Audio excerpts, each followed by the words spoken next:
Lakini baada ya kupigwa tena Mungu alikuja akawaondolea hizo shida zote tena wakashinda. Kitu kingine tutasoma wakati mwingine katika kukabili hatari inayokaribia. Hiyo pia tutaangalia tunapoendelea kwenda mbele. Alafu napata kwamba mwandishi anasema Joshua alichukua uamuzi ulioonekana kuwa usio wa maana wa kuwatahiri Waisraeli katika eneo la adui. Hayo ni mambo ambayo tutaangalia unapoangalia kutoka kitabu cha Yoshua 5 fungu lake la 1 mpaka la 9. Unapata ya kwamba hii ni agano ambayo Mungu alikuwa amefanya pamoja na wana wa Israeli walipotoka mji wa Misri. Unapata ya kwamba walipokuwa wakitoka au wote ambao Yoshua amevukisha huu mto Jordan wamefika nchi ya ahadi. Unapata hao ni watu ambao walikuwa wamezaliwa hapa jangwani. Hakuna yule ambaye alitoka nchi ya Misri amefika hapa. Lakini hawa ni watoto ambao wamezaliwa hapa jangwani.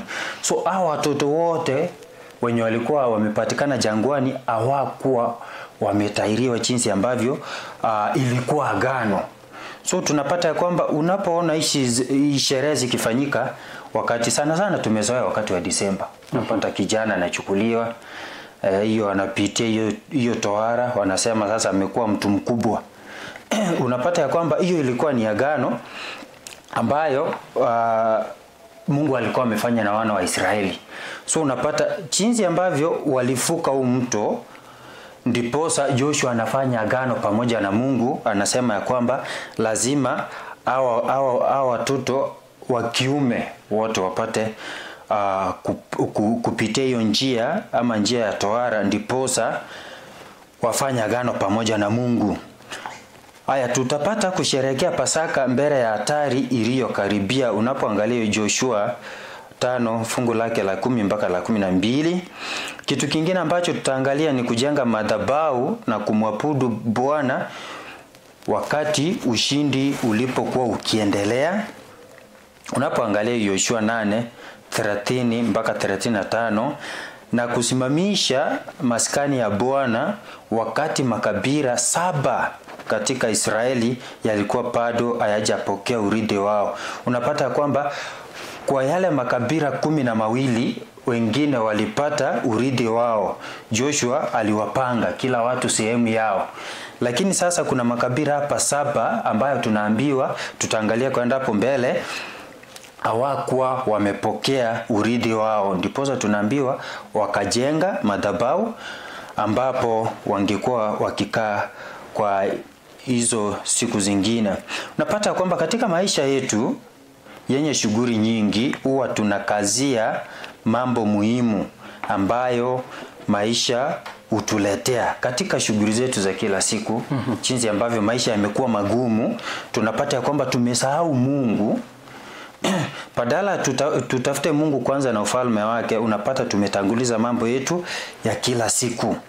Mara nyingi sana tunapuuza kutenga wakati mzuri wa kufanya upya ahadi yetu na Mungu na kutulia na kuonyesha shukrani zetu kwa yale ambayo yeye amefanya na anayoendelea kutufanyia kila siku. Pata kwamba shughuli zimekuwa nyingi hadi mtu unapotoka kama ni kibarua chako unapata kwamba umechoka. So unasahau Mungu, tunasahau tena kufanya agano upya pamoja na yeye. Alafu tunaambiwa kwamba ibada ya asubuhi na jioni na vile madhabahu ya familia yanaonekana kuwa nje ya muktadha katika maisha yetu yenye gharama ya juu.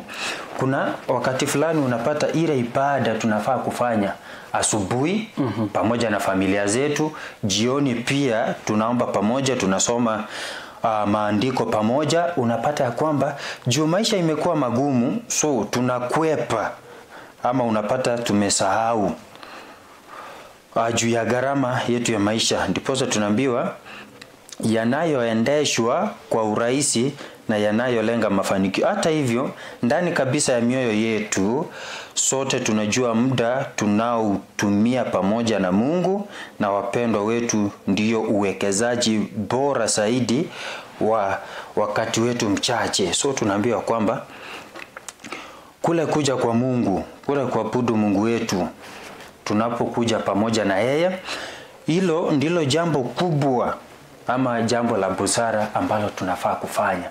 So kadri tunavyolia maisha yetu yamekuwa magumu, shida zimekuwa nyingi, ni jinsi ambavyo tumesahau Mungu, tunashughulika na mambo yetu ya kila siku. Ndiposa tunaambiwa tutafute kwanza ufalme wake na haki yake.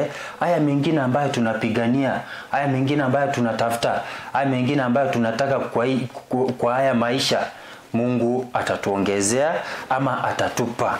Ndiposa tunaambiwa wacha tumuachilie Mungu, tujiweke kwa Mungu na Mungu wetu atatupigania. Asante sana Tanisha, ni kama umeieleza kwa kina zote mpaka naona ni kama hadi siku ya Ijumaa. Lakini langu pia nitatia tu chumvi kidogo tu ya kuongeza ya kwamba tukirejelea jinsi ambavyo Waisraeli walikuwa wanachukua ama nyakati za kuchukua ama kurithi ile nchi ya ahadi, unapata ya kwamba Yoshua kwa mara mingi alikuwa anasimamisha shughuli za kijeshi ili waweze kufanya nini? Kuomba, ili waweze kuabudu Mungu, na pia walikuwa wanaweka upya agano kati yao na Mungu. Na hivyo ndivyo yale tu ambayo umeweza kuyatamka ya kwamba kulikuwa na kutahiri, kulikuweko hapo na jenga kwa mahali pa hubiri, na pia kuandika upya zile sheria.